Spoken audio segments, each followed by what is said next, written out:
ஆந்திராவில் கைது செய்து சென்னை அழைத்து வரப்பட்ட ரவுடி பாம் சரவணன் காவலரை தாக்கிவிட்டு தப்பியோட முயன்றதால் போலீசார் காலில் சுட்டு பிடித்தனர்.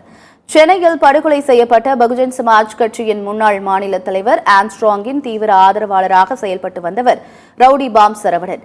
இவர் மீது கொலை உள்பட பல்வேறு வழக்குகள் நிலுவையில் உள்ளன.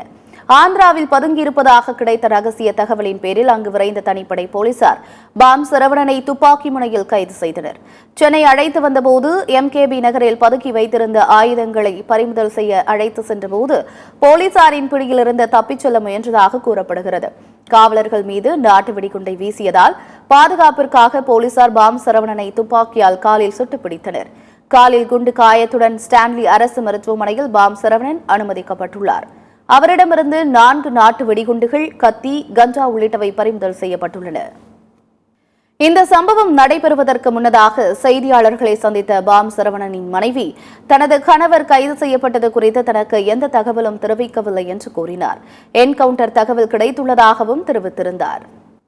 அவங்களோட ரூல் படி நான் எனக்கு 24 ஹவர்ஸ்ல சொல்லணும்ல. என்ன காரணம்னா நான் ஏற்கனவே என்ன சஸ்பெக்ட் பண்ணேன்னா எனக்கு நான் ப்ரொஃபஷனில் இருக்கிறதுனாலையும் சம் ஒர்க் நான் கொஞ்சம் டெல்லி டச் இருக்கிறதுனாலையும் நான் கேள்விப்பட்டது என்னன்னா சில பேரை ஹையர் பண்ணி என்கவுண்டர் பண்ணுறதா நான் கேள்விப்பட்டிருந்தேன்.